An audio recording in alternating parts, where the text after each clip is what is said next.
Alô, boa tarde. Boa tarde a todos que estão aí nos acompanhando no NUPED, né, nas nossas reflexões coletivas. Hoje a gente está aqui reunido para apresentar para vocês um dos volumes da coleção Sankofa, né, intitulado Afrocentricidade, uma abordagem epistemológica inovadora. E para fazer a apresentação desse volume, né, e também da obra como um todo, é preciso realizar Sankofa, né, que é o próprio título da coleção, e fazer a honra a quem nos permitiu, né, a quem abriu os caminhos para que a gente tivesse acesso a esse tipo de obra, né? Então, eu estou falando, né, estou me reportando aí a Abdias do Nascimento, né? Poeta, escritor, dramaturgo, artista visual, e ativista panafricanista, que já foi descrito como o mais completo intelectual e homem de cultura do mundo africano do século XX. Fundador do Teatro Experimental do Negro, o TEM, à frente do qual Abdias mantinha contato com os movimentos de libertação africanos e com os movimentos pelos direitos civis nos Estados Unidos.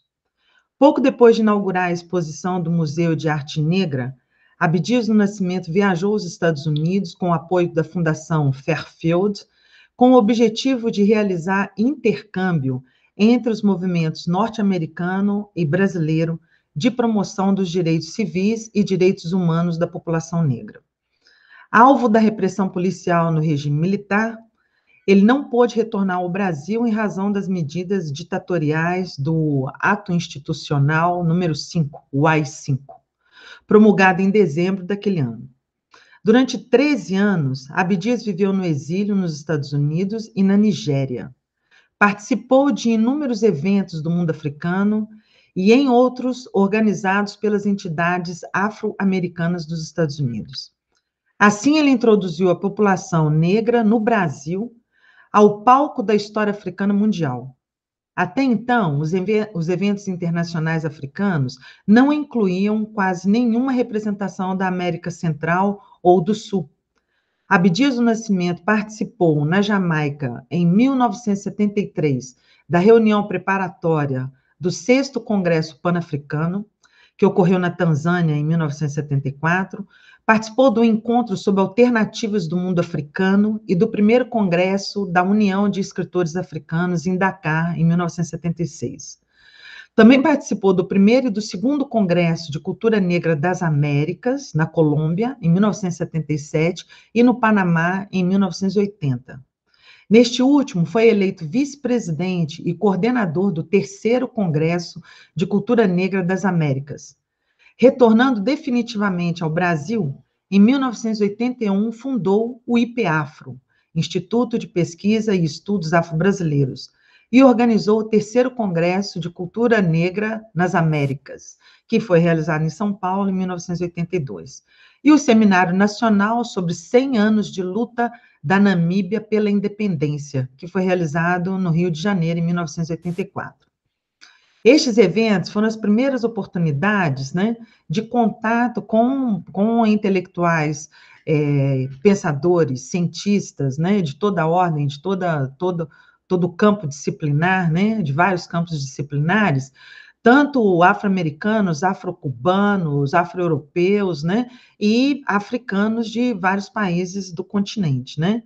E foi assim que o Abdias conseguiu trazer para o Brasil o Congresso Nacional Africano da África do Sul e a Organização do Povo do Sudoeste da África, SWAPO, da Namíbia, né?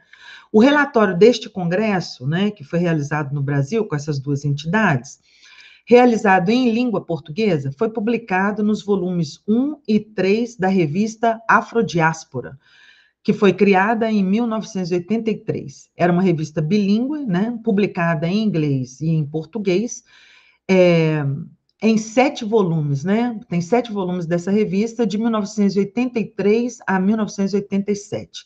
E é possível acessar os textos da Afrodiáspora no site da IPAfro, bem como uma quantidade significativa de documentos, né, de documentos pedagógicos, sobretudo para o atendimento aí da 10.639 de 2003, né, que coloca a obrigatoriedade do ensino da história da cultura africana e afrodiaspórica, inclusive afro-brasileira, nos ensinos, né, no ensino médio, no ensino fundamental, médio, e também superior, mesmo que a lei não explicite, né, mas são as universidades que formam os futuros professores dessas áreas, né, então deveria ser atendido e obrigatória, né, a responsabilidade de trazer esses conteúdos para a sala de aula, não só como temas, mas, sobretudo, como epistemologias. E é isso que é a proposta desses 4 volumes, né? O IPAfro, então, que criou um dos primeiros cursos de preparação para professores para a introdução da história da cultura africana e afro-brasileira no currículo escolar, que é esse curso, Sankofa, foi oferecido de 1984 a 1995 na UERJ, né? Universidade Estadual do Rio de Janeiro.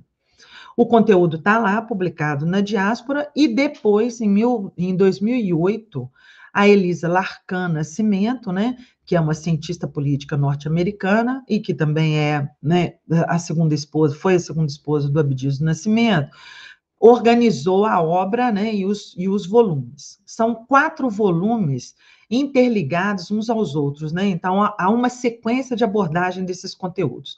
O primeiro volume trata da matriz africana do mundo. O segundo volume é intitulado Cultura em Movimento, Matriz Africana e Ativismo Negro no Brasil. E o terceiro, Guerreiras da Natureza, de Natureza, Mulher Negra, Religiosidade e Ambiente. E o quarto volume, que é esse que a gente está apresentando hoje, intitulado Afrocentricidade, uma abordagem epistemológica inovadora. Este volume foi dedicado à psicanalista Neuza Santos Souza, não é? Autora do livro Tornar-se Negro, também estudado pelo NUPED, cujo vídeo com as reflexões coletivas se encontra lá no canal do NUPED no YouTube, né? O livro, né, esse volume já diz a que veio, com a abertura de uma epígrafe do Cheikh Anta Diop, né? Não vou ler a epígrafe, mas ela fala da necessidade de uma compreensão desse período da antiguidade e entendimento da relação que esses primeiros agrupamentos humanos estabeleceram com o cosmos, com a natureza, né? E há o tipo de conexão que foi estabelecida que, em relação aos agrupamentos humanos do berço nórdico, estabeleceu uma cultura e suas práticas culturais baseadas na cisão, né? Então, há uma cisão entre o ser e a natureza, o ser e o cosmos, né? O ser e os outros elementos na cultura, que vai dar, né, futuramente a cultura ocidental, como a gente conhece hoje, e uma relação cosmogônica de conexão estabelecida pelos povos do berço meridional, né, que é notadamente o continente africano, né? Larcan, né, que foi quem organizou a obra, ela faz a seguinte citação na abertura: os temas abordados nesses 4 volumes vêm nos mostrar as histórias e as culturas africanas e afro-brasileira, vêm nos mostrar que, né, as histórias africanas e afro-brasileiras dizem respeito não apenas aos descendentes africanos, mas à humanidade como um todo e ao Brasil como nação. Então, eu achei essa frase da Elisa Larcan muito precisa, né? Porque, efetivamente, a afrocentricidade é uma obra que deveria ser lida não só pelos intelectuais, né, que adotam uma abordagem afrocentrada, mas também por todo cientista, né, ou por quem se entende como cientista no Brasil, porque não é possível desenvolver ciência sem conhecer o berço da própria ciência, né? E a ciência não nasceu na Grécia, né? A 10.639 de 2003, que obriga, né, a adoção e a apresentação da ciência, da história e da cultura africana, ela também coloca um problema para todo cientista, né? que é o reconhecimento do continente africano como um pressuposto para a compreensão das práticas culturais, e ciência é uma prática cultural, né? Então, uma ciência cindida que começa na Grécia, não é? É uma ciência que provavelmente não merecia esse nome, né? De ser chamada de ciência, né?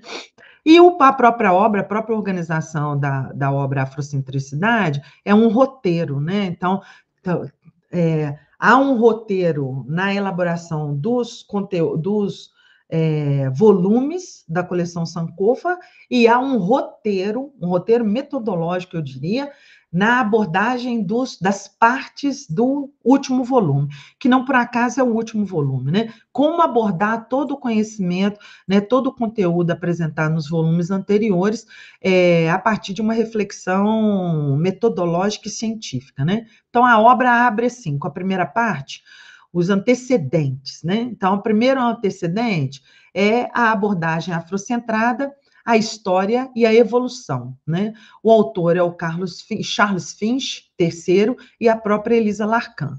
O segundo texto dos antecedentes é o próprio Cheikh Anta Diop, né? Então, é Cheikh Anta Diop confirmado, que é um texto do Charles Finch III, que apresenta aí uma reunião das teses do Cheikh Anta Diop, pelo menos nas duas primeiras obras, né? Nações Negras e a Unidade Cultural da África Negra, a esfera do matriarcado e do patriarcado, está tudo ali, né? Depois vai para uma segunda parte, intitulada Postura Epistemológica e Fundamentos Teóricos.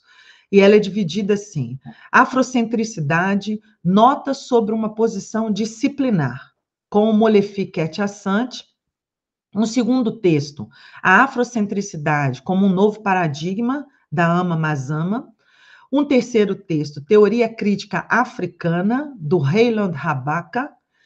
Um quarto texto, intitulado Conexões da Diáspora Africana, uma resposta aos críticos da afrocentricidade, do Mark Christian. E o quinto texto dessa parte, A Afrocentricidade e seus Críticos, por Charles Finch III. Passamos, então, para uma terceira parte, intitulada A Abordagem Afrocentrada no Brasil. E aí, o primeiro texto dessa parte é O Olhar Afrocentrado, uma introdução a uma abordagem polêmica, da própria Elisa Larcan. Um segundo texto, intitulado Quilombismo, um conceito emergente do processo histórico-cultural da população afro-brasileira, do Abdias do Nascimento. E um terceiro texto, A Identidade Contraditória da Mulher Negra Brasileira, Bases Históricas, da Vânia Maria da Silva Bonfim. E aí passa para uma quarta parte, né, uma penúltima e quarta parte, intitulada Aplicações Específicas. E o primeiro texto dessa parte, intitulado Mulheres Africanas nos Estados Unidos, da Catherine Bancole.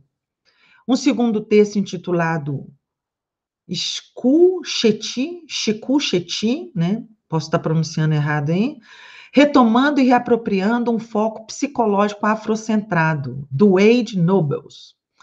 Terceiro texto, Serviço Social Afrocentrado na Grã-Bretanha e nos Estados Unidos, do Makeda Graham.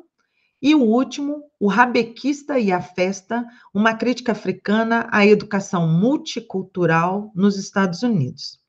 E a última parte do livro, né, intitulada A Disciplina, está falando especificamente sobre os estudos africanos, né? Então, do programa de estudos africanos, estudos negros nos Estados Unidos. E aí o título é A Função e o Futuro dos Estudos Africanos, reflexões críticas sobre uma missão, seu significado e sua metodologia, do Maulana Karenga, né? Esse é um texto aí que eu recomendo, que eu achei esse texto assim, importantíssimo para os estudos que a gente faz, né? A obra é uma obra obrigatória em qualquer perspectiva de letramento racial, não é? Formação de letramento racial, não pode faltar, né, os autores, né, que antecederam a todos nós aqui nos movimentos negros brasileiros, que são muitos, né, e difundidos por todo o território nacional, e a conexão, né, através do panafricanismo, movimento de negritude, movimento pelos direitos civis nos Estados Unidos, né, movimento da luta contra o sistema de segregação de casta na Índia, né? Então, é importantíssimo manter o legado do Abdias do Nascimento e fazer a conexão, né, interna, local, né, entre os movimentos brasileiros e o que tem pensado e produzido, né, os autores intelectuais, ativistas, né, de toda a ordem de movimento, não só acadêmico, né, sobretudo não acadêmico, mas também os acadêmicos. Afinal de contas, letramento racial tem sido uma fonte de preparação e empoderamento para professores quilombolas, para professores negros e não negros, que têm uma perspectiva antirracista na sua atuação como cientista e intelectual no Brasil, não é? Então, eu encerro assim uma apresentação breve e passo aí as considerações para os demais membros do NUPED, que vão apresentar suas reflexões a respeito da obra. Obrigada. Olá, minha gente. Feliz tarde, espero que vocês estejam bem com saúde. Eu me chamo Juliano Pereira e eu vou dar continuidade nas reflexões gerais sobre essa obra. Afrocentricidade é um convite corajoso para uma ampliação de perspectiva, de como a gente olha, vê, sente e vive as nossas vidas nesse mundo ocidentalizado. Certa vez, Abdias do Nascimento me disse: construa um novo mundo. E ao depararmos com essas leituras que parte de um ponto bem sensível, crítico, reflexivo, de que há outras formas de nós pensarmos, sentirmos, vivermos as nossas vidas dentro de uma sociedade ocidentalizada, dentro de uma sociedade que não nos dá a chance de a gente escolher as nossas formas de pensar, sentir e viver. Construir um novo mundo é mais do que necessário. Né? É mais do que necessário a gente ter a ousadia para a gente poder buscar outras formas de abordagens, outras formas de pensar e outras formas de viver as nossas vidas, não pautadas excepcionalmente no que nos é automaticamente dado. Né? Nascer em um mundo ocidentalizado, nascer em um mundo onde a cultura ocidental, determinada por uma perspectiva eurocêntrica, nos desconfigura a maneira como a gente olha por nós mesmos. Né, desconfigura a forma como a gente analisa a sociedade e interpreta os movimentos que interferem diretamente nas nossas vidas. A afrocentricidade, ela não coloca num campo de polarização com a eurocentricidade, muito pelo contrário, ela é anterior. Essa forma de abordagem analítica, essa forma de pensar analiticamente, ela tem seu método, tem seu rigor, Mariana, um rigor científico muito bem determinado, que é anterior à maneira como o Ocidente, como o eurocentrismo e também o norte-americanismo vem moldando a maneira como as sociedades ocidentalizadas vêm se estruturando, vêm se desenvolvendo, vêm se civilizando. A afrocentricidade é um convite a uma inclinação cognitiva e também epistemológica, como o próprio título dessa obra já nos oferece, a gente ousar interpretar de maneira mais alargada as nossas vidas. E aí, na medida em que a gente tem acesso a essa coletânea de perspectivas de autores brasileiros e afrodiaspóricos, a gente vai percebendo que, na verdade, essa forma de pensar, viver e sentir o mundo, ela sempre esteve presente, mesmo nos momentos onde que a cultura ocidental, ela se coloca mais forte, mas ela sempre esteve presente nas artes, esteve presente nas culinárias, ela não deixou, não morreu com o tráfico negreiro, muito pelo contrário, ela se fortaleceu, ela se qualificou e ela se complexificou com a diáspora que os africanos tiveram com o crime humanitário que foi a escravidão. Diante do que já foi colocado na apresentação dessa obra, a afrocentricidade, essa leitura obrigatória, como bem diz a professora Adila, minha amiga e colega, ela é uma leitura obrigatória para quem quer ousar a pensar de uma maneira diferente. Eu me vejo inquieto com essa leitura, porque muitas vezes, dentro da perspectiva crítica, eurocêntrica, a gente fica buscando formas analíticas para poder tentar resolver o problema que uma construção epistêmica estruturas sobre as vidas das minorias ou das maiorias, que são colocadas como minorias, e que são apenas maneiras sutis da continuidade do pensamento hegemônico e das formas hegemônicas de se existir, de uns sobre os outros. Em outras palavras, eu diria que, ao se inclinar a entender, a interpretar, a estudar e a aprofundar no pensamento afrocêntrico, se ousar a pensar de uma outra forma que nos possibilita viver, talvez, em uma liberdade um pouco mais verdadeira, né? Tendo em vista que um olhar sobre nós é possível ser construído na medida em que a gente se apropria dessas leituras, dessas críticas, dessas ferramentas analíticas, de tal maneira que a gente consiga olhar para nós mesmos, sem precisar de espelhos. A afrocentricidade ainda me provoca num lugar sensível de dizer que muitas vezes não dá para poder continuar determinados tipos de debate se você não conhece uma outra linha, que é igualmente complexa, que é igualmente embasada teoricamente, nos possibilita fazer uma leitura diferenciada da maneira como nós existimos, da maneira como o mundo se organiza, da maneira como a sociedade, da maneira como a civilização, da maneira como o progresso se estabelece. A afrocentricidade é uma forma diferente de se pensar a humanidade e as pessoas da diáspora em um mundo que está se corroendo, em uma sociedade, em uma cultura que foi estabelecida sobre nós e que se corrói a cada dia e que não nos dá chance de pensarmos em saídas saudáveis. E pela perspectiva das leituras que são colocadas nas provocações desses autores e autoras desse livro, a gente consegue pensar que é sim uma possibilidade de outros caminhos, se nós tivermos coragem e se nós tivermos a capacidade de interpretarmos profundamente o que nos é colocado dentro dessas novas perspectivas epistemológicas que se apresentam agora, e que não tem somente a afrocentricidade, mas que tem também outras lógicas também que se apresentam de uma maneira honesta e digna, tal qual nós somos automatizados ou inscritos a pensar o mundo ocidental, a cultura eurocêntrica. Então, a provocação que eu coloco para vocês de lerem esse texto, de aprofundar nessas pesquisas, de construir as ferramentas analíticas necessárias para a gente poder ampliar a nossa perspectiva de cosmopercepção do mundo, antecede o que já foi nos dito com Lélia Gonzalez, com Guerreiro Ramos, de tentar construir uma nova maneira de ler o Brasil, de ler a diáspora, que se estabelece hoje como uma necessidade de se viver bem, e de sobreviver bem, e de estar bem, né, numa dimensão de saúde, numa dimensão de honestidade de existência. Para mim, essa leitura, ela me provoca a interpretar que nós precisamos nos educar enquanto pessoas reflexivas, Diogo, mas também no compromisso de apropriar melhor dessas ferramentas analíticas para que a gente possa ensinar também diferenciadamente. Os nossos métodos de ensino, as nossas formas de construir o conhecimento conjunto ainda está pautada muito no mundo ocidental eurocêntrico. Os nossos métodos ainda estão muito enviesados por essa cultura que determina quem nós somos e que nos dificulta enxergar de maneira com as nossas vistas limpas.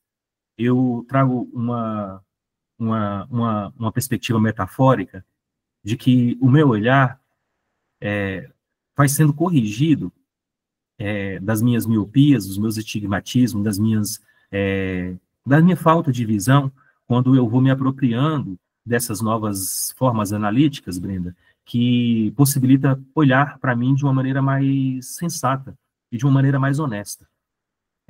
A afrocentricidade também se transforma, num texto obrigatório, para a gente poder olhar de maneira mais qualificada para nós mesmos, para a gente poder saber educar os nossos filhos, para a gente saber dar aulas, de maneira que a gente consiga chegar em mudanças sistêmicas nas pessoas, para que elas possam também se enxergar de maneira diferenciada.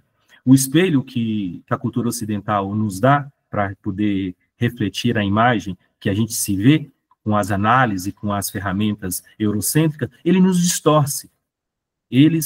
O espelho analítico eurocêntrico nos distorce.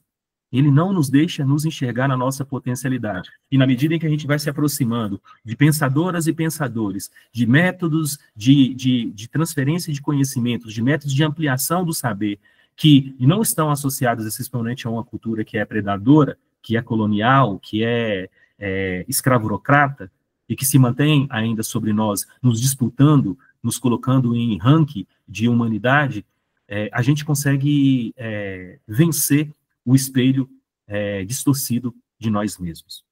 A afrocentricidade é uma ferramenta de vida para as pessoas da diáspora africana. É uma ferramenta de vida porque ela nos possibilita construir sistemas operacionais de relações conosco mesmo, de relações com o mundo, que são mais dignos, que são mais úteis, que são mais verdadeiros. Então, eu deixo para vocês uma provocação que a afrocentricidade tem me possibilitado. Eu tenho escutado melhor, eu tenho percebido melhor, eu tenho visto as cores de maneira mais autênticas. Quando o Abdias do Nascimento nos fala através das suas obras artísticas, através dos seus quadros, através das suas cores, ele nos passa uma mensagem muito clara de que uma nova forma de pintar e de construir o mundo é possível. Então, Abdias, onde quer que você esteja, eu te escuto e me faço aqui, junto do NUPED, o compromisso de que a gente está construindo um novo mundo epistemológico, mas também físico, mas também colorido, mas também de sabores. Que nós possamos nos permitir sentir, ver, saborear o que a cultura eurocêntrica, a cultura ocidental, tem nos impedido ao longo desses anos. Salve todos e todas que vieram antes da gente. Aqui eu me encerro e passo a palavra para o próximo.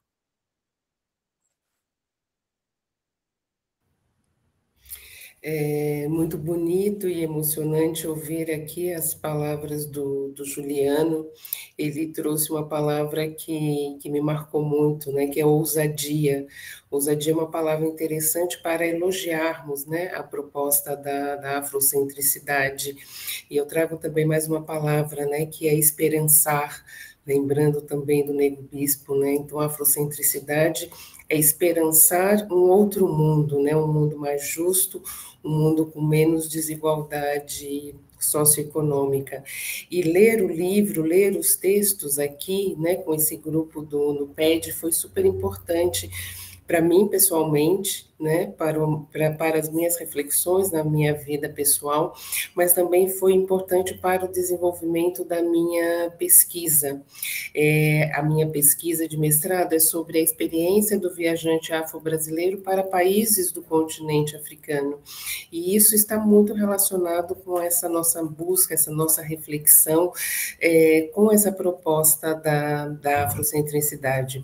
Então, a afrocentricidade, ela traz reflexões fundamentais, né, sobre a diáspora africana, propõe essa nova forma de viver, né, valorizando os costumes, a religiosidade a partir do continente africano.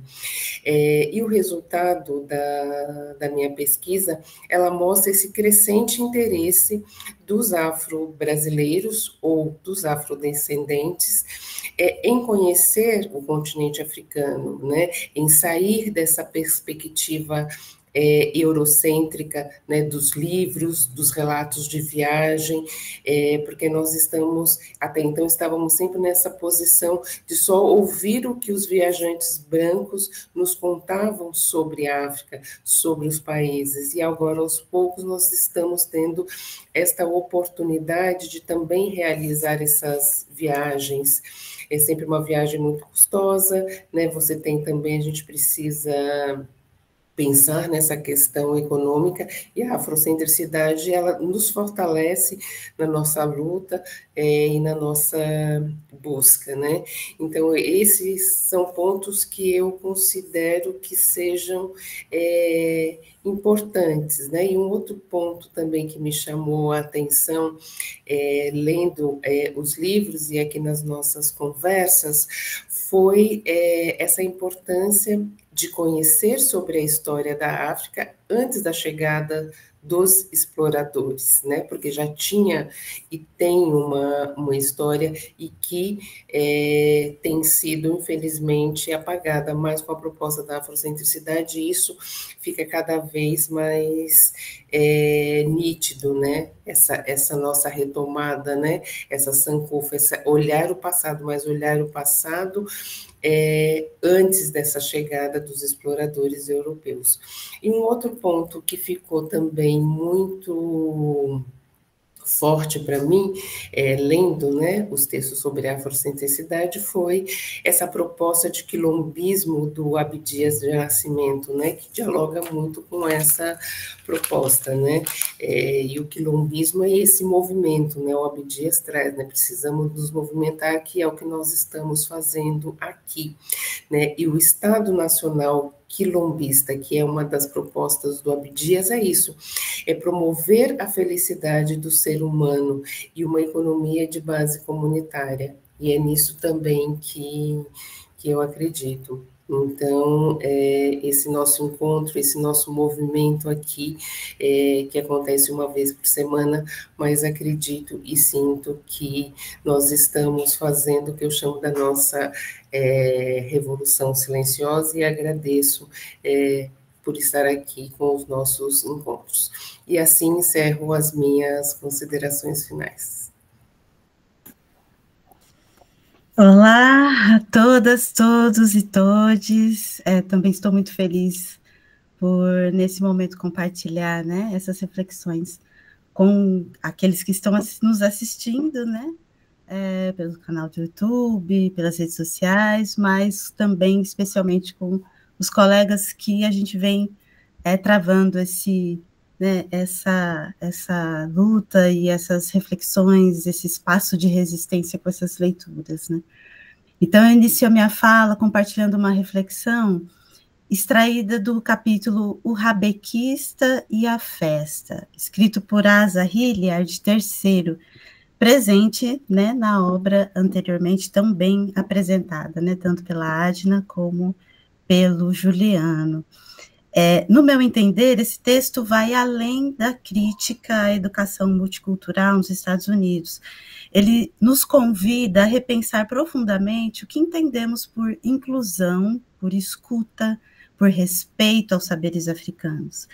E essa provocação ecoa fortemente em nosso contexto brasileiro. Asa Hilliard III, nascido em 22 de agosto de 1933 e falecido em 13 de agosto de 2007, foi um educador, psicólogo e defensor da educação afrocentrada. Hilliard constrói a sua crítica a partir de uma metáfora poderosa, a de um rabequista, um músico africano tradicional que é convidado para tocar numa festa. Mas, ao chegar, ele percebe que ninguém está interessado em sua música. Ele toca, mas ninguém dança. Ele está presente, mas não é ouvido. A sua música é considerada exótica, curiosa, mas não é essencial. Essa imagem é dolorosa e revela como muitas vezes as culturas africanas são convidadas para espaços educacionais que se dizem inclusivos, mas que não estão dispostos a escutar de verdade. A festa representa a educação multicultural, que, segundo Hilliard, frequentemente se limita a uma celebração superficial da diversidade, sem enfrentar as estruturas de poder que mantêm a hegemonia eurocêntrica. Citando diretamente o autor, este menciona: a educação multicultural, como é praticada, muitas vezes serve para manter o status quo. Ele celebra a diversidade sem desafiar a hegemonia. Essa crítica é incisiva. Hilliard nos alerta que não basta incluir vozes africanas como adorno. É preciso reconstruir o currículo a partir de uma perspectiva africana. A proposta da afrocentricidade, que atravessa todo o livro, é justamente essa, uma mudança de perspectiva. Não se trata apenas de adicionar conteúdos africanos, mas de colocar os saberes africanos no centro da construção do conhecimento. Isso significa reconhecer que a produção do conhecimento africano, histórias africanas, formas africanas de ensinar e aprender. Citando o próprio autor, este menciona: a verdadeira educação deve ser construída sobre a base de Maat, verdade, justiça, ordem, equilíbrio, harmonia, retidão, reciprocidade. Esses valores, oriundos da tradição filosófica africana, nos oferecem uma base ética e espiritual para repensar a educação. Valores que nos convidam a construir espaços de aprendizagem que sejam verdadeiramente justos, equilibrados e respeitosos. Ao ler esse capítulo, eu não pude deixar de pensar no Brasil. Aqui também vivemos uma educação que, embora falhe em diversidade, marginaliza saberes afro-brasileiros, quilombolas, indígenas. A Lei 10.639, de 2003, que torna obrigatório o ensino da história e cultura afro-brasileira, é um passo importante, mas ainda enfrentamos resistência, superficialidade e falta de formação adequada. O que está em jogo não é apenas o conteúdo, mas a forma como ensinamos, o que consideramos conhecimento legítimo e quem tem o direito de ensinar. Essa frase de Hilliard abre espaço para refletirmos sobre nossas próprias práticas. Quantos rabequistas temos em nossas escolas, universidades, comunidades, e quantas vezes suas músicas são ignoradas?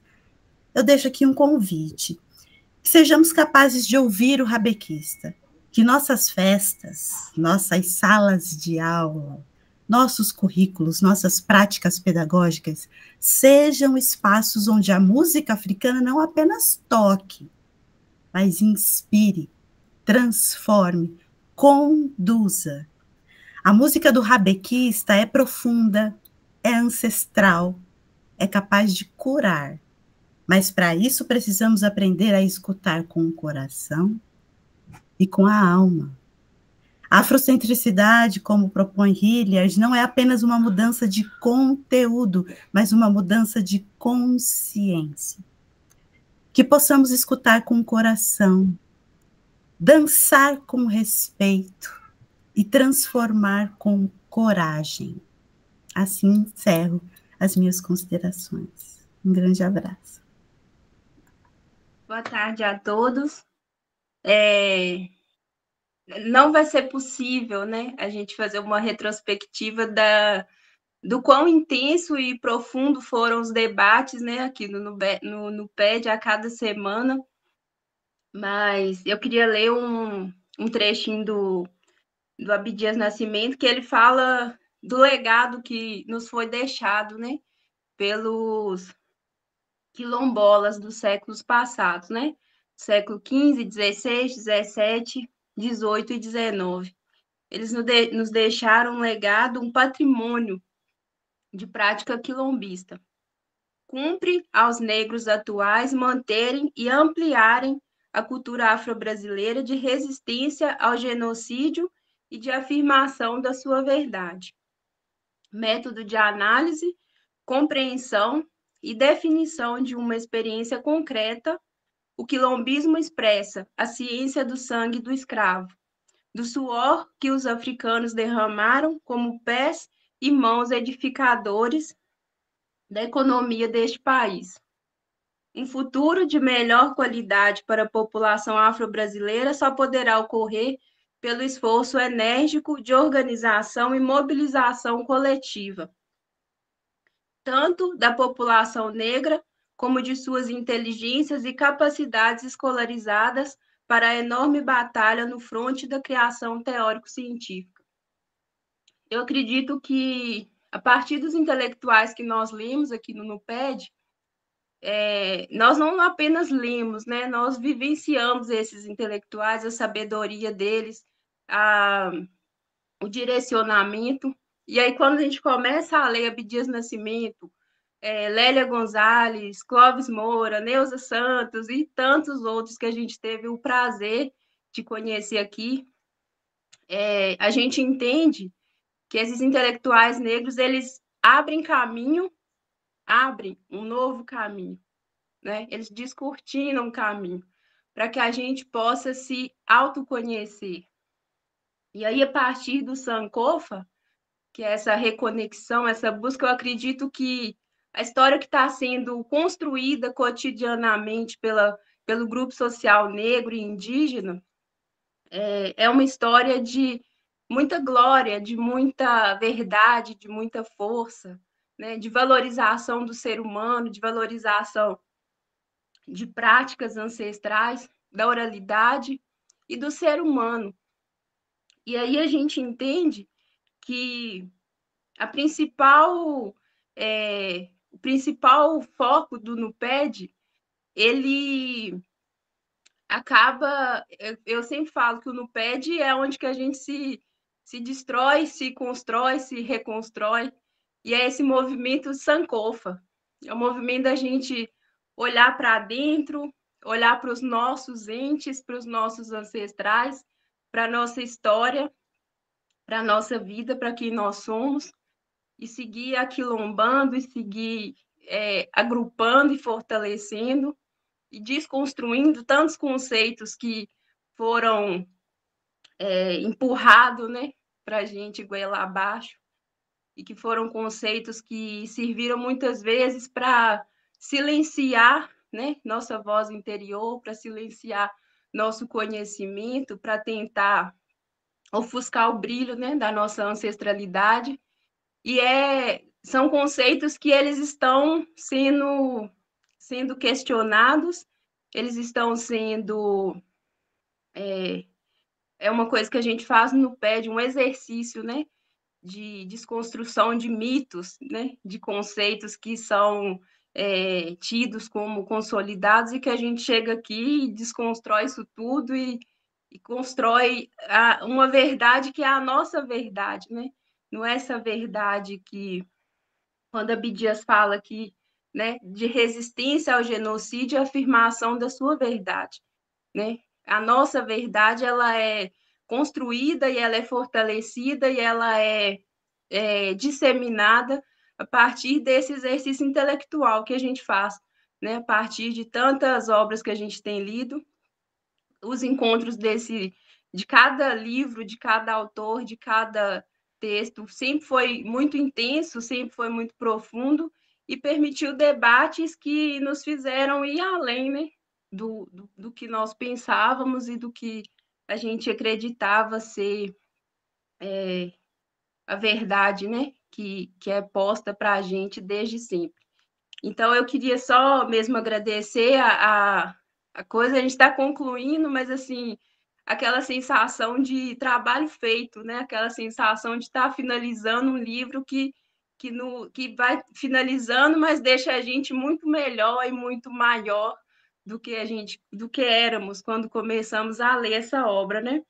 E aí, quando Abdias fala que ele desconstrói, né, essa ideia de escravo fugido, esses conceitos ridículos que são postos aí, que são inquestionáveis, e aí ele fala que o quilombo, ele quer dizer reunião fraterna e livre, solidariedade, convivência e comunhão existencial. E isso é quilombo, no PED é quilombo, e nós somos quilombos, né? E a gente segue firme, e eu passo a palavra para o meu colega. Boa tarde. Vou focar aqui no último capítulo da reunião do NUPED, que é a função e o futuro dos estudos africanos, reflexões sobre sua missão, seu significado e sua metodologia. Eu senti que esse último capítulo da reunião ele foi uma síntese de tudo que foi debatido em todas as reuniões do núcleo de pesquisa. O NUPED foi uma colaboração entre professores e alunos, onde compartilhamos reflexões acerca das leituras semanais. Dessa forma, o NUPED ele virou um instrumento de avaliação constante e de desenvolvimento contínuo. Foi importante para mim destacar que, através do livro, identificar a experiência, a função e o futuro dos estudos afros, com reflexões críticas sobre sua missão, seu significado e sua metodologia. Atestamos sobre a necessidade de uma disciplina afrocentrada que nos permita não apenas compreender o significado e a experiência de ser africano, mas também conhecer a utilidade e a realização da fé, da alegria e da beleza em ser, pertencer e tornar-se africano. Eu vou citar agora alguns trechos do livro, principalmente desse último capítulo, que fizeram mais sentido com o que eu separei para falar. que é importante destacar a centralidade da história africana para a história da humanidade e da civilização humana. O objetivo é olhar para trás e se voltar para a frente num esforço constante de compreender e engajar o mundo de formas novas e significativas, baseadas em um ponto de vista afrocentrado. Começar a procurar respostas às questões do presente, explorando o pano de fundo histórico e a direção ao desenvolvimento do objeto do que estudamos. Não ter preguiça intelectual e não se acomodar. Nossos estudos nos levarão à convicção de que os povos africanos têm uma cultura que oferece um jeito de ser humano no mundo que vale a pena estudar por seu próprio valor. E assim encerro minha consideração.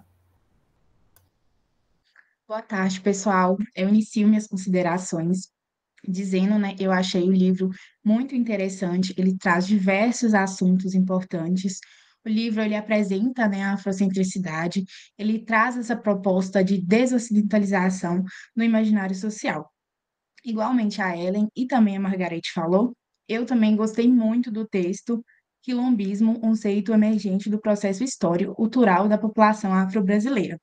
E é do Abdias Nascimento, onde ele retoma, né, o conceito de quilombismo, trazendo ele como essa inspiração para a gente. E isso nos inspira a entender que a partir da nossa coletividade, da nossa ancestralidade, é possível, sim, construir caminhos para uma sociedade mais unida. E eu gostei também muito da parte em que ele apresenta o quilombismo como esse projeto de futuro e não apenas como uma resistência no passado, né? Porque isso nos dá um sentido de continuidade e nos mostra que essa experiência ela ainda pode nos orientar hoje, principalmente na luta contra o racismo. E o livro também ele nos mostra, né, que o quilombismo e a afrocentricidade ela tem tudo a ver um com o outro, porque os dois quebram essa lógica eurocêntrica, né, e nos mostra outras formas de viver e de organizar a sociedade também. E uma mensagem principal para mim, para encerrar minha fala, é que se a gente quiser construir uma sociedade mais conectada com a ancestralidade, a gente precisa desocidentalizar o nosso olhar e as nossas práticas. Eu gostaria também de agradecer a todo mundo do NUPED, estou aprendendo muito com vocês e estou gostando muito de participar. E assim eu encerro as minhas considerações. Olá, boa tarde a todos. Sou o Diogo Nog. Farei minhas considerações a partir da leitura de um texto sobre 3 capítulos que consideram uma introdução potente para a gente compreender a afrocentricidade e colocar em perspectiva a nossa luta ancestral, utilizando a academia como uma trincheira importante na produção de imaginários e interpretações da realidade. São eles o capítulo 1, Abordagem Afrocentrada, História e Evolução, de Charles Fish III e Elise Larcan. O capítulo 3, Afrocentricidade, Nota sobre uma posição disciplinar de Moleque Ketia-Sante. E o 4º capítulo, Afrocentricidade como um novo paradigma, de Ama Mazama. 3 anos depois do fim da ditadura militar, a mobilização de pessoas negras, indígenas e também de correntes marxistas conquistaram vitórias importantes na Constituição de 1988. Essa nova fase nacional, marcada pela anistia e esperança, prometia no papel um Brasil democrático, divisão de terras, reconhecimento de negros e indígenas como cidadãos, garantia de saúde, educação e uma vida digna, enquanto escondia debaixo do concreto armado montanhas de ossos sem nome. Apesar de avanços, seguimos em uma guerra desigual. O genocídio negro e indígena continua, a destruição do meio ambiente se aprofunda e as oportunidades ainda não chegaram para todos. As conquistas de 88 vivem sob constante ataque dos herdeiros escravocratas. Mas há vitórias que precisamos celebrar. Uma delas é o acesso à educação básica e universitária, que por meio delas resgatamos e ampliamos o pensamento dos nossos intelectuais negros, como Lélia Gonzalez, Guerreiro Ramos, Abdias e Beatriz Nascimento, Vitor Santos, Teresa Santos, Neuza Souza Santos e tantos outros, que com suas elaborações simbólicas e ideológicas nos permitem entrar de forma mais equipada nessa batalha. Ainda assim, no debate público, diversas distrações desviam o foco da luta, atacando esse legado e revelando uma adesão ao pensamento do homem branco ocidental dentro e fora da academia.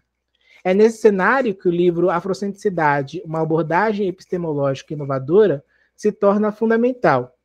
No capítulo 1, Finch e Lacan afirmam que a tradição de pensamento afrocentrado, desenvolvida no contexto intelectual do Ocidente, consiste, com efeito, num ato de resistência.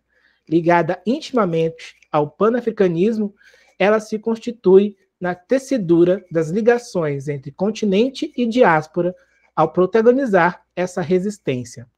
Eles destacam a importância da Revolução do Haiti como um marco histórico que moldará tanto o imaginário da resistência negra quanto o medo dos ocidentais sobre nossa força ancestral. Em 14 de agosto de 1791, uma cerimônia voodoo com uma mambo chamada Cecília Fátima e 200 fiéis se espalhará em uma revolta que impõe uma derrota a Napoleão Bonaparte e se coloca como o primeiro território negro livre fora do continente africano. O momento da cerimônia do voodoo, segundo os autores, se destaca por seu valor simbólico, exemplifica a presença da matriz africana de filosofia religiosa, inspirando a luta contra a dominação colonial eurocentrista.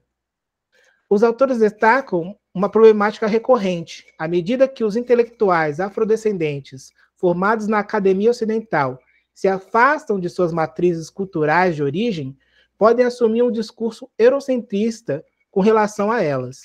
Para combater esse paradigma, é importante que tomemos posse de uma corrente de pensamento negro afrocentrado que esse capítulo traz, com nomes de autores, obras e temáticas por eles abordados nas diásporas das Américas. Segundo Finch e Lacan, uma missão da abordagem afrocentrada recente é desvelar e estudar essa produção, negada e escamoteada por um Ocidente que se autodenominou o único dono da ciência. Logo, a busca de um modelo próprio de ciência que parte de uma corrente de pensamento afrocentrado até a afrocentricidade é desenhado no restante do capítulo, que fornece bibliografias, teorias e conceitos preciosos, passando por Cheikh Anta Diop, Aimé Césaire, W.E.B. Du Bois e outros líderes e pensadores que influenciaram ativamente a luta por libertação contra-colonial e de direitos de pessoas negras ao redor do mundo.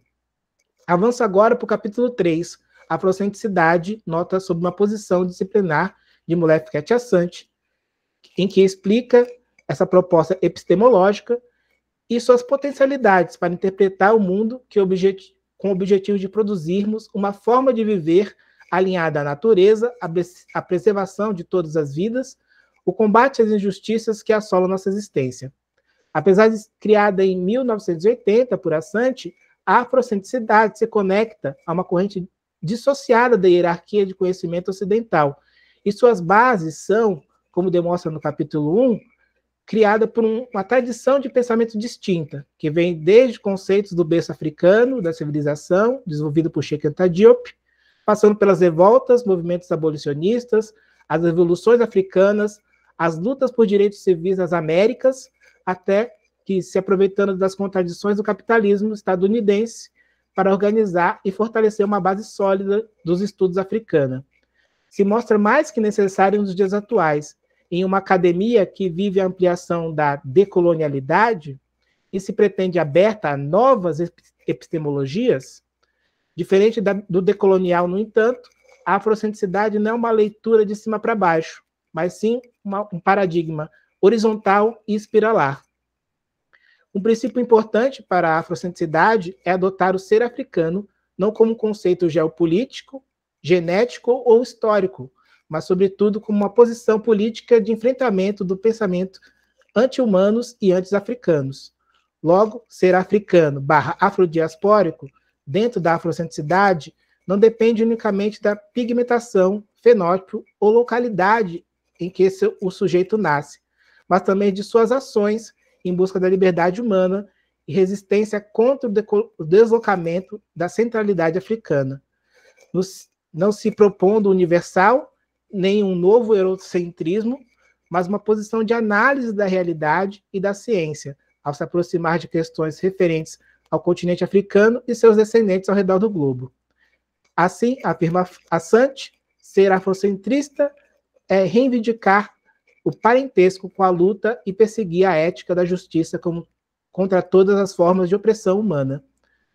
Como elemento mínimo, Assange elenca, na página 96, interesse pela localização psicológica, compromisso com a descoberta do lugar do africano como sujeito, defesa dos elementos culturais africanos, compromisso com o refinamento léxico, compromisso com uma nova narrativa da história da África.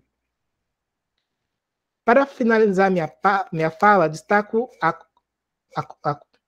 contribuição de Emma Mazama, no capítulo 4, colocando um foco definido sobre o papel do pesquisador afrocentrado. A autora faz uma análise contundente sobre a opressão das pessoas negras sofrem no nosso país, com a negação do racismo, não aqui e não mais, a aceitação da brancura como norma ideal e a afirmação de uma identidade brasileira miscigenada que apaga o legado africano e busca cortar a história do povo negro a partir da escravização.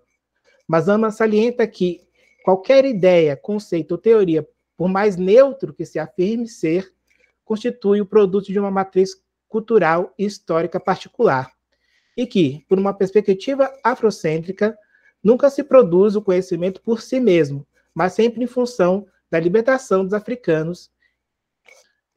E finaliza, os princípios metodológicos da africologia são os seguintes: toda investigação deve ser determinada pela experiência africana, o espiritual é importante e deve ser colocado no lugar devido, a imersão no sujeito é necessária, o holismo é um imperativo, deve ser confiar na intuição, nem tudo é mensurável, porque nem tudo que é importante é material. O conhecimento gerado pela metodologia afrocêntrica deve ser libertador. Os 3 capítulos citados apresentam a importância de pensar a partir do território, porém com uma perspectiva holística, não desviando do foco central, que é a libertação humana de todas as opressões, a compreensão de que nós somos a natureza e o cosmos, e que o conhecimento e revitalização de tradições é um fundamento ético em busca de uma harmonia e equilíbrio com o todo, pois só existe um planeta Terra para existirmos. A partir desses princípios, reflito como distrações sobre mestiçagem, orgulho de partitude e brasilidade são sintomas de um deslocamento desse sujeito na busca de uma humanidade baseada na branquitude e suas falsificações científicas históricas sobre a África, assim como uma mitologia pseudocientífica que ficcionaliza a Europa e as pessoas brancas como superiores, detentores da razão e do conhecimento. Que nos armemos do quilombismo e mantenhamos o foco na luta, lembrando das palavras de Jurema Werneck, nossos passos vêm de longe e temos uma missão ancestral de avançar nas trincheiras em busca do equilíbrio de Maat. E assim encerro as minhas considerações. Obrigado.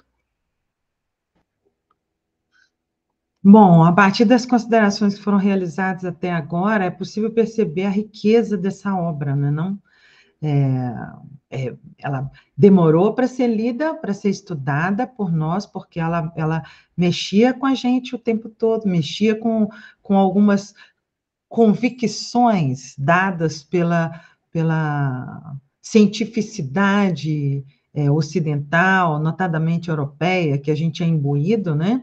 Então, no processo da própria leitura do texto, foi necessário que o grupo se deslocasse desse pseudo-lugar de segurança, não é? Que é uma falácia da cultura ocidental e da sua prática cultural ciência, não é?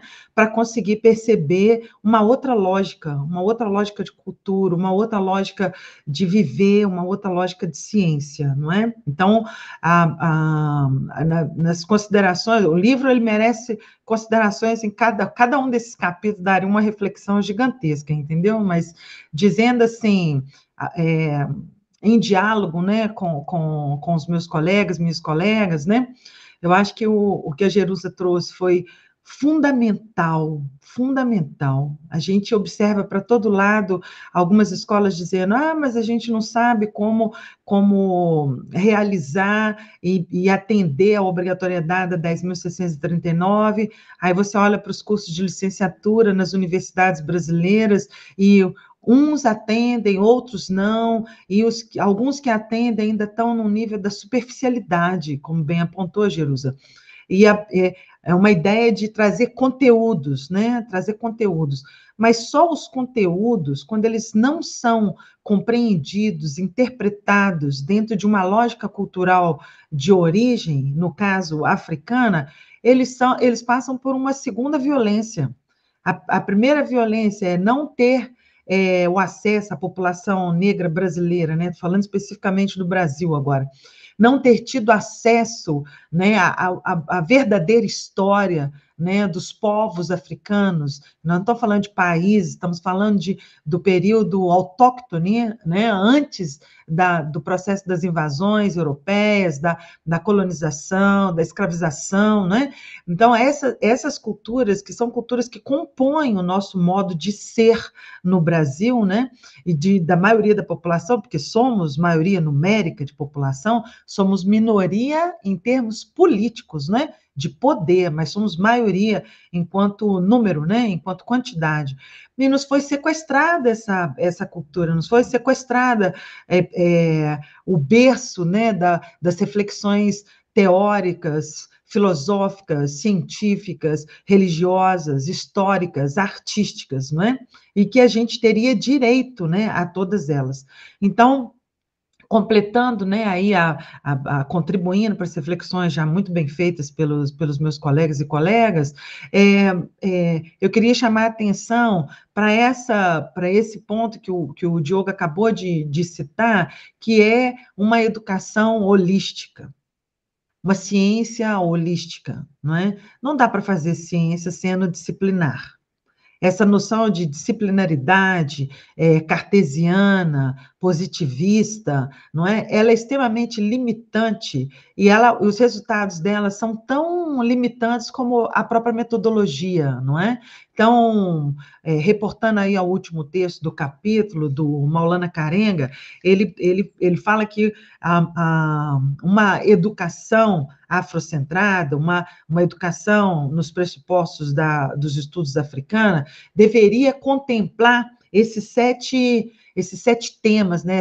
Essas 7 dimensões da existência, né? A história, a religião, mas não só a religião enquanto dogma, enquanto rito, mas como ética de ser, né? Como ética de viver, né? Como modo de vida, como entendimento moral, né? Da sua forma de sentir, pensar, agir, né?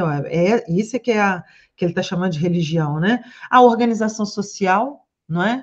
A estrutura do governo, né? A do Estado, a forma e estrutura das suas instituições, a organização econômica, né? Modelo econômico, né? E há outros modelos econômicos para além do capitalismo? Sim, havia modelos possíveis de funcionamento e de crescimento, né? Eu não gosto da palavra desenvolvimento, mas de vivência, né? De vivência coletiva para grupos sociais, sim, havia. Então, há vida fora do capitalismo, né? Organizações políticas, como é que elas se dão, né? Então, é preciso abordar isso, é preciso que isso esteja no horizonte de uma discussão disciplinar de qualquer área, não é? Uma abordagem científica, né? De qualquer área disciplinar. A produção criativa, a arte, não é? A expressão, a abstração das emoções, né? Ou aquele que complementa, né? E que tem um papel fundante numa ação ética do sujeito social, não é? A arte, né? A cultura não como práticas culturais, mas como uma dimensão de cultura, né? E o ethos, a forma como a gente funciona na sociedade, como é que a gente se entende individualmente, coletivamente, em relação ao cosmos, em relação à natureza, em relação ao planeta Terra, não é? Que foi o planeta que deu condições para surgir essa espécie, a espécie humana, não é? E nesse texto, né, do Maulana Karenga, ele traz metodologia, assim como todos os outros textos, na própria elaboração do texto, ela já tem embutida uma metodologia, uma forma de análise. Então, eu acho que o livro é um livro central para a gente pensar que, ao desocidentalizar, e desocidentalizar tem um âmbito mais amplo do que decolonizar, decolonial, né? Que pensa sempre a partir do período histórico da colonização. A desocidentalização pensa no período, né, pensa numa compreensão global, né, de entendimento dos agrupamentos humanos no período da antiguidade, em diferentes continentes, e da relação que eles estabeleceram com o cosmos, com a natureza e entre si, né, uns com os outros. Então, quem fez esse trabalho muito bem foi o Cheikh Anta Diop, está lá na Unidade Cultural da África Negra, e que você percebe, por exemplo, que a lógica da ciência fragmentada, dessa ciência pseudo-objetiva, porque é uma arbitrariedade dizer que uma ciência é objetiva, ou mesmo que a ciência é da natureza, quando a ciência é uma prática cultural, ela é produzida e elaborada por seres humanos. Portanto, toda e qualquer ciência é moldada, né, e impactada pela subjetividade do cientista, não é? E esse cientista, ele não é neutro, ele não está abstraído da sua classe, do gênero, né, ao que é atribuído para ele, não está atribuído, não está distante da sua cor de pele, do seu fenótipo, tudo ela está marcada, não é? Então, não pode haver uma ciência que ignore esses três parâmetros, né? Gênero, classe e raça, não é? Então, uma ciência pseudoneutra só pode ser uma ciência como a ocidental, não é? Que é uma ciência fragmentada que, a partir dos fragmentos do que ela faz, ela se mostra operante e operacional. Mas, no conjunto, ela se mostra limitada e pouco condizente para uma perspectiva e compreensão holística do mundo, não é não? Então, por isso a gente fica numa dimensão, né? Vamos imaginar, política, tentando combater uma lógica que está em todas as outras dimensões, né? Está na dimensão psicanalítica, está na dimensão religiosa, está na dimensão do ethos, está na dimensão econômica. Então, como é que essas coisas podem estar separadas? Elas nunca tiveram separadas, não é não? E quem pode dar essa compreensão? Quem estabeleceu, lá na antiguidade, uma relação de confluência com todas as dimensões da existência, como chama a atenção o Nego Bispo, e não uma dimensão, uma ciência fragmentada, baseada na própria desconexão do sujeito com o cosmos, com a natureza, que é a forma como o berço nórdico, que vai dar o Ocidente, né, futuramente, a lógica da cultura ocidental, estabeleceu, né, na antiguidade. Então, várias práticas culturais que decorrem dessa primeira cisão são fragmentadas, assim como a ciência é, não é? Ocidental. E aí é preciso, para combater esse tipo de lógica, ter compreensões que são compreensões cosmogônicas, né, cosmoperceptivas, como nos fala, né, a pensadora nigeriana Oyeronke Owemi, não é? Que são autóctones, que foram conexões cosmogônicas estabelecidas antes, né, da invasão do Ocidente, das invasões coloniais, não é? Então, a afrocentricidade, ela é uma oferta, né, de uma fortuna crítica e de uma metodologia riquíssima, né, para quem efetivamente se coloca aí como um docente antirracista, e para todo e qualquer cientista, mesmo que se coloque como racista, mas se pergunte sobre que tipo de ciência você anda produzindo nessa ciência fragmentada nos moldes ocidentais, não é? Então, assim, eu encerro as minhas considerações. A partir de todas as considerações em abundância, né, que todos os meus colegas trouxeram, e que foi muito bonito de assistir, eu venho também trazer o que mais me chamou a atenção nessa obra, e o que vem me chamando a atenção também diante de todas as obras que eu venho vivenciando aqui no NUPED, e que ao ler essa obra, a gente pôde nomear, né, o que me vem chamando a atenção, que é a própria afrocentricidade. E por quê, né, que vem me chamando a atenção? porque a afrocentricidade é a libertação. É uma orientação metodológica que advoga a análise das histórias e das culturas africanas. Ou seja, é uma orientação advinda do continente e da diáspora, por meio de perspectivas africanas, clássicas ou contemporâneas, continentais ou diaspóricas. Isso implica que outras pessoas, sobretudo pessoas afrodiaspóricas, não somente e apenas pessoas do Ocidente, podem e devem ocupar o lugar de ensino e do pensamento. É preciso se desvincular desse reducionismo intelectual que gira em torno do Ocidente ao centro, desse reducionismo disciplinar. Diante disso, a afrocentricidade não tem embasamento na biologia, assim como o Diogo já disse. E nada tem a ver com a cor da pele, nada tem a ver com discussões genéricas entre pessoas de ascendência africana ou não.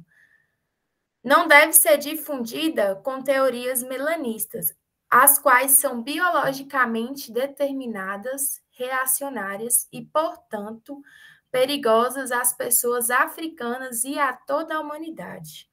Os afrocentristas não se opõem ao pensamento e à cultura europeia e ocidental, mas questionam a imposição deles como superiores e, consequentemente, universais. Portanto, a afrocentricidade são as próprias pessoas do próprio território que falam de si mesmas, e não pessoas de outro território que descrevem esses outros. E o que ainda me chama a atenção nessa obra é quando se refere à filosofia africana. E segundo a obra, a filosofia africana incluirá também o trabalho das pessoas que não são africanas nem têm ascendência africana, mas que reconhece toda a legitimidade e a importância das questões e dos esforços que constituem o ensino da filosofia africana, afro-carimbenha e afro-americana. A teoria crítica africana não se curva à história, à cultura ou ao pensamento ocidental, nem lhe dá prioridade ou privilégio. A filosofia africana volta-se aos pensamentos e aos textos esquecidos durante todo o tempo, de homens e também, sobretudo, de mulheres que foram esquecidas devido ao epistemicídio e aos genocídios, colocando como agentes da própria história. Isso é, pessoas capazes de agir conforme sua própria autonomia, independente de seus interesses próprios. Assim, eu encerro as minhas considerações e também vou encerrar as considerações gerais sobre a obra denominada Afrocentricidade, uma abordagem epistemológica inovadora, organizado pela autora Elisa Larca Nascimento, como já dito pela Adna. E também gostaria de convidar a todas e a todos que queiram participar do NUPED. Nós fazemos os encontros virtuais todas as segundas-feiras, das 14 até as 16 horas, e, portanto, todas as pessoas, onde quer que estejam, podem participar com a gente. A próxima obra discutida aqui no NUPED será o livro Africano Sem Título, Cosmologia dos Bantu-Congo, do autor Bunseki Funkial, traduzido por Tiganá Santana, desculpa. E quem quiser participar conosco dos nossos encontros semanais, toda segunda, pode enviar um e-mail para o endereço nuped.ufvjm@gmail.com para ser adicionado ou adicionada à lista de contatos e receber a obra em PDF e todos os links das salas virtuais. E agradeço a todos pela atenção e pela escuta.